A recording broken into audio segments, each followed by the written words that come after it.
والدین یہ بہت بڑی نعمت تھی۔ والدین کی قربانیاں اتنی زیادہ ہیں کہ اگر ہم پوری زندگی ان کے احسان کا بدلہ چکانا چاہیں تو چاہے ہم کتنی بھی خدمت کر لیں، لیکن والدین کے احسان کا جو بدلہ ہے وہ ہم نہیں چکا سکتے، ہمارے بس کا روگ نہیں ہے۔ اس لیے اللہ رب العزت نے خدمت کرنے والی اولادوں سے یہ کہا ہے خصوصیت کے ساتھ کہ تم خدمت کا بدلہ اگر چکانا چاہو تو تم نہیں چکا سکتے ہو۔ اس کا یہ مطلب نہیں کہ خدمت نہ کی جائے، اہمیت کو بتلایا جا رہا ہے۔ ہاں تم اتنا کرو، اللہ تعالی سے دعا کیا کرو، خدمت بھی کرو، دعا بھی کرو۔ کیا دعا کرنا ہے؟ قُل رَّبِّ ارْحَمْهُمَا كَمَا رَبَّيَانِي صَغِيرًا، کہ اے پروردگار عالم، میرے ماں باپ نے جس طرح مجھے بچپن میں پالا ہے، میری پرورش کی ہے، میں اپنے والدین کے احسان کو نہیں چکا سکتا، میرے بس کا روگ نہیں ہے، آپ اپنی طرف سے میرے والدین پر رحم و کرم کو نازل فرما دیجیے۔ یہ والدین بہت بڑی نعمت ہیں۔ بہت سارے لوگ یہ سوچتے ہیں کہ میرے والدین بڑھاپے کی عمر کو پہنچ گئے، بیمار رہتے ہیں، دوائیاں دلانی پڑتی ہیں، یہیں کھانستے رہتے ہیں، گھر کے سارے لوگ پریشان رہتے ہیں۔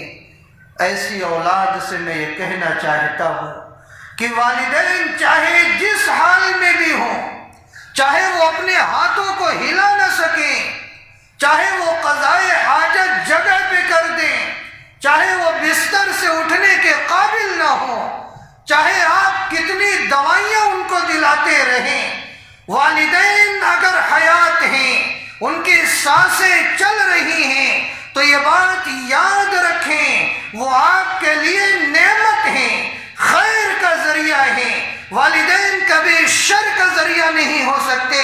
والدین جب تک حیات ہیں، ان کی سانسیں چل رہی ہیں، آپ کے حق میں وہ خیر کا ذریعہ ہے۔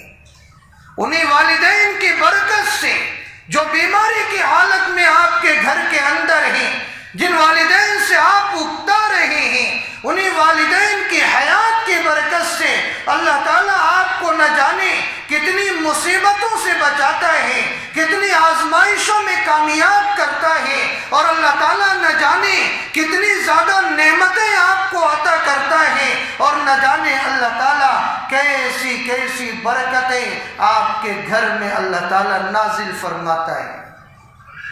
یہ طے شدہ بات ہے۔ اسی لیے اللہ کے رسول صلی اللہ علیہ وسلم نے ارشاد فرمایا ہما جنتک و نارک، یہی والدین تمہاری جنت ہیں اور یہی والدین تمہاری دوزخ ہیں۔ کیا مطلب؟ جنت اور دوزخ تمہارے سامنے ہیں، اگر تم والدین کی خدمت کرو گے، ان کو راضی رکھو گے، جنت کے مستحق بن جاؤ گے، اور اگر والدین کے دل کو ٹھیس پہنچاؤ گے، ان کو ستاؤ گے، ان کو رونے پر مجبور کر دو گے، ان کو تمہارے بچپن کی یاد آنے پر مجبور کر دو گے، ان کو یہ یاد آنے لگے گا یہ بڑا ہو کر مجھے گالیاں دے رہا ہے، مجھے ستا رہا ہے، یہی تو وہ تھا جب یہ پیدا ہوا تھا، میں نے مٹھائیاں تقسیم کی تھی، میں نے لوگوں کو بتلایا تھا، یہی وہ تھا جس کی انگلیاں پکڑ کر میں چلا کرتا تھا، یہی وہ بچہ ہے جسے کندھے پر میں اٹھایا کرتا تھا، یہی وہ بچہ ہے زبان سے جو نکلتا تھا میں لا کر حاضر کر دیتا تھا، یہی وہ بچہ آج طاقتور ہو گیا ہے، مجھے گالیاں دے رہا ہے، مجھے ستا رہا ہے۔ کہیں تمہارا ستانا، ان کے دل کو ٹھیس پہنچنا تمہارے بچپن کی یاد نہ تازہ کر دے۔ جو لوگ ایسے ہوں گے ان کے لیے یہی جہنم کا ذریعہ ہوگا۔ اس لیے اپنے والدین کی قدر کریں، والدین کو نعمت عظمیٰ سمجھیں، اور یہ استحضار دلوں میں پیدا کریں کیا ہمارے والدین خود بھوکے نہیں رہے، مگر ہمیں کھلایا، کیا خود وہ پیاسے نہیں رہے مگر ہمیں پلایا، کیا وہ خود ننگے نہیں رہے مگر ہمیں پہنایا، کیا وہ خود روتے نہیں رہے مگر ہمیں ہنسایا، کیا وہ خود جاگتے نہیں رہے مگر ہمیں سلایا۔ میرے بھائیوں، یہ تمام احسانات ہم پر ہوئے ہیں، یہ والدین کی کرم فرمائیاں ہمارے اوپر ہیں، اور والدین کو بوجھ نہ سمجھو، والدین کو نعمت سمجھو۔ ماں کا درجہ 3 گنا زیادہ ہے، باپ کا درجہ بھی کم نہیں ہے۔ ارشاد فرمایا، رضا ربی فی رضا الوالدی، کہ رب کی رضا والد کی رضا میں ہے، وسخط الربی سخط الوالدی، رب کی ناراضگی والد کی ناراضگی میں ہے۔ والد خوش ہوتا ہے، رب خوش ہوتا ہے، باپ ناراض ہوتا ہے، اللہ ناراض ہوتے ہیں۔ اتنا بڑا مقام باپ کا ہے۔